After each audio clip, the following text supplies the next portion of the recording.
dimanche. Aujourd'hui, 29 octobre 2023, nous célébrons le 30e dimanche du temps ordinaire de l'année liturgique A. La foi n'est pas ce que l'homme fait pour Dieu, mais ce que Dieu fait pour l'homme et ce que l'homme accueille. La loi régissait la relation entre Dieu et les hommes. Il y avait un code qui prescrivait exactement tout ce que l'homme devait ou ne devait pas faire. Et l'homme devait observer cette loi. Cependant, la loi ne peut pas connaître mon histoire personnelle. Jésus vient inaugurer une nouvelle relation avec Dieu. Une relation fondée non plus sur une loi, mais sur l'acceptation de l'amour de Dieu. Frères et sœurs, en ce dimanche où nous sommes invités à méditer sur le nouveau, le grand, le premier commandement de l'amour, j'aimerais parcourir cette homélie avec vous sur 4 points. D'abord, le contexte de la question qui est posée à Jésus. Ensuite, le sens de la question. Troisièmement, la réponse de Jésus. Et enfin, la croix comme application, signe du premier et grand commandement. D'abord, le contexte de la question. Le contexte de la question, c'est un contexte controversé. Mais avant d'entrer dans le contexte de la question, essayons de voir d'abord ce qu'on appelle la loi, ce que c'est que la Torah. De son étymologie, le verbe yara est fréquemment utilisé dans le contexte de tirer des flèches, envoyer la pluie, donner un enseignement. Ainsi, la Torah, la loi, est ce qui fait viser quelque chose, qui fait atteindre un objectif. La Torah trace et fixe une direction. Elle a un point de départ, une trajectoire et un point d'arrivée. La question du pharisien docteur de la loi exprime la controverse qui règne pendant la période intertestamentaire, pendant la période de Jésus. On a la Torah avec ses 613 lois, commandements, mais cette Torah est divisée en deux. Il y a les textes narratifs et descriptifs contre les textes législatifs et prescriptifs. Il y a la Torah écrite et la Torah orale. On comprend dans ce dernier cas pourquoi Jésus parle de la loi et des prophètes. Il y a les traditions qui promeuvent la loi positive, 248 lois, où le texte dit « tu feras », et les lois négatives, 365, « tu ne feras pas ». Pour la tradition rabbinique, les préceptes à observer sont donc nombreux. On nous dit, sur le mont Sinaï, 613 commandements furent prononcés à Moïse, 365 négatifs correspondant au nombre de jours de l'année solaire et 248 commandements positifs correspondant au nombre d'organes du corps humain. Puis vint David qui réduisit ses commandements à 11, comme il est écrit dans le psaume 15.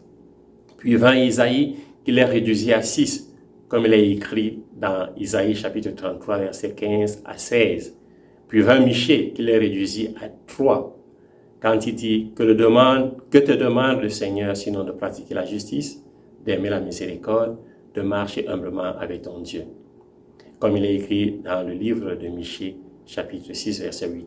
Puis vint encore Isaïe, et les réduisit à 2, comme il est écrit dans Isaïe 56, verset 1. Ainsi parle le Seigneur, observer la justice et pratiquer la justice. Finalement, Habakkuk vint et réduisit les commandements à un seul, comme il est écrit, le juste vivra par la foi. Habakkuk chapitre 2, verset 4. Frères et sœurs, ce témoignage nous vient du Talmud de Babylone. Nous voyons donc que dans le contexte dans lequel Jésus répond à la question, il y a une polémique sur quel est le premier des commandements ou le plus grand des commandements. Le sens de la question, deuxièmement, quel est le commandement qui est la source des autres commandements? Quand le scribe ou le docteur de la loi demande quel est le commandement qui est premier, qui est le plus important, cette question a son sens pour nous aider à entrer dans la vie de la foi des croyants. Quel est le commandement qui est la source des autres commandements?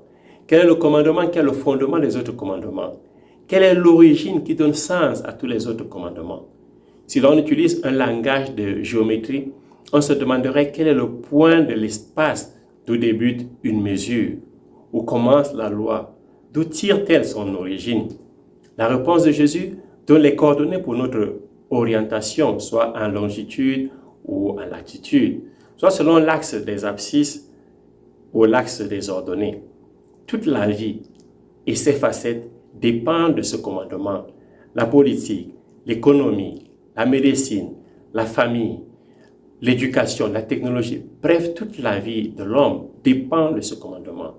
Et l'amour est le point de repère, la boussole, l'étoile polaire qui guide l'être, la voie, l'agir de chaque homme.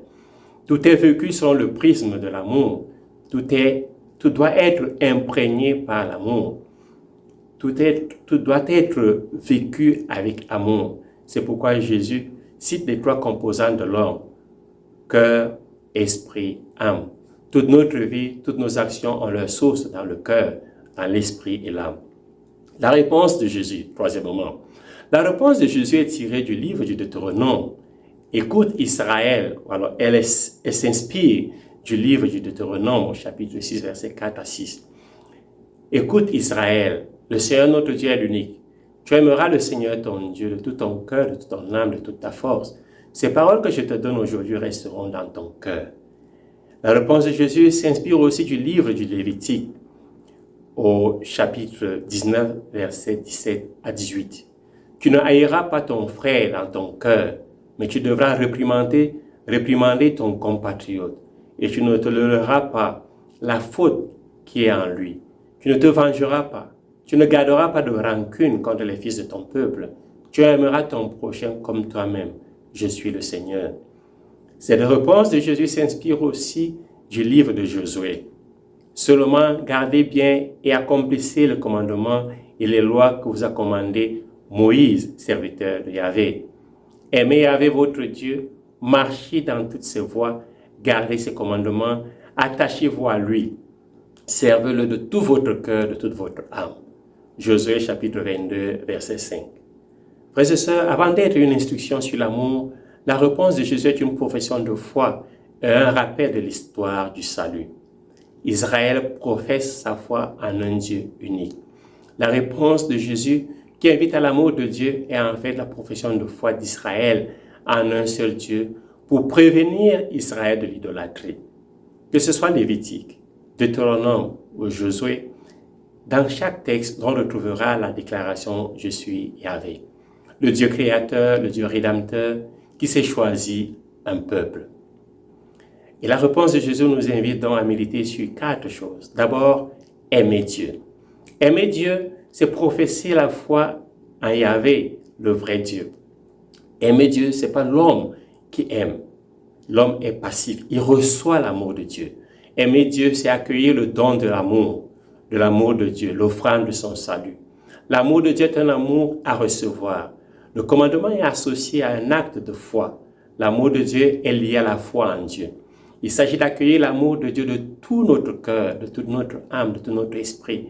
Il faut ouvrir notre vie à Dieu et laisser que notre vie soit imprégnée de l'amour de Dieu. Dieu est amour, il donne son amour et nous invite à accueillir cet amour dans toutes nos réalités. Deuxième aspect, l'amour du prochain, aimer le prochain. C'est partager l'amour et le salut de Dieu reçu. L'amour du prochain, c'est un amour à donner, c'est un amour à partager actif, comme le rappelle la première lecture. Il faut donner ce que l'on a reçu. C'est surtout un amour pour les pauvres, c'est-à-dire un amour sans intérêt car il ne peut pas être repayé. Le prochain, c'est la veuve, c'est l'orphelin, c'est l'étranger, c'est le pauvre ou démuni. C'est celui qui est dans le besoin. Et le premier besoin que nous avons, c'est le besoin d'amour. Sainte Mère Thérèse a dit, le manque d'amour est la plus grande pauvreté. L'amour est le seul bien, la seule valeur qui est complète et incomplète. Lorsqu'on est aimé, on se sent heureux, on est complet, mais on a toujours besoin d'amour. Troisièmement, dans cette réponse de Jésus, nous avons l'amour de soi-même. Qui est ce soi-même? Jésus dit aimer le prochain comme soi-même. Généralement, soi-même est perçu comme le jeu ou l'ego. Mais dans la réponse de Jésus, soi-même c'est le cœur, c'est l'âme, c'est l'esprit qui a reçu l'amour de Dieu. Aimer son prochain comme soi-même, il ne s'agit pas d'une comparaison, mais d'une indication. C'est aimer de tout son cœur, de toute son âme, de tout son esprit. Il ne s'agit pas seulement du jeu, comme chez Descartes. Il s'agit de moi dans mes dimensions de ma vie. Il s'agit de moi en relation avec Dieu et les autres. Un proverbe bantu dit « Umuntu ngumuntu gabantu » ou encore « Umuntu ni abantu » signifiant à peu près ceci. Je suis ce que je suis parce que vous êtes ce que vous êtes. Ou encore, d'une manière plus littérale, je suis ce que je suis grâce à ce que nous sommes tous. Ou bien encore, une personne humaine, c'est toutes les personnes humaines. Ainsi, dans ce proverbe est une invitation à l'ouverture, à la disponibilité aux autres, la conscience d'appartenir à quelque chose de plus grand, à Dieu et à la communauté. Quatrième aspect dans la réponse de Jésus, aimer, c'est le présent pour le futur.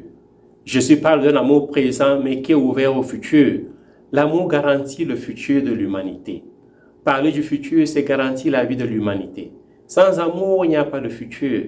L'amour nous ouvre au futur. Dans un monde inondé par le refus de l'amour, dans un monde qui ne vit plus selon le cœur, l'esprit et l'âme, mais plutôt selon la matière et le corps, selon l'argent et le plaisir, l'amour risque de ne plus avoir de futur. Et parce qu'il n'a pas de futur, il n'est plus dans le présent. Et par conséquent, l'humanité est à risque. Le futur de l'humanité est compromis. Et comme le futur de l'humanité est garanti par l'amour, c'est l'amour qui me rend moi-même. C'est l'amour qui me rend homme. C'est l'amour qui me rend fils de Dieu et prochain de mon frère. Sans amour, je ne suis pas moi-même. Sans amour, je n'ai pas de prochain, je n'ai pas Dieu. Sans amour, l'homme n'est pas. Car c'est l'amour qui me donne un cœur, un esprit, une âme. L'amour est créateur. C'est l'amour qui me fait, qui me façonne. L'amour me rend un vis-à-vis avec Dieu, un fils de Dieu. L'amour me donne une identité, l'amour me rend prochain et donc m'introduit dans la relation avec l'autre. Quatrièmement, la croix comme signe de cet amour, comme expression de ce grand amour. Notre Seigneur Jésus-Christ nous enseigne la vie d'amour et la voie de l'amour. L'école de l'amour, c'est de donner sa vie. Aimer pour Jésus, c'est se donner, c'est donner sa vie, c'est faire de sa vie un don pour les autres. Il dit dans Jean chapitre 15, verset 13, « Il n'y a pas de plus grande preuve d'amour que de donner sa vie pour ceux qu'on aime. » C'est faire de tout homme un familier, un frère, un ami, l'affranchir de la servitude, de la pauvreté pour vivre dans l'amitié avec lui. Jésus dira encore, « Je ne vous appelle plus serviteur, car le serviteur ne sait pas ce que fait son maître.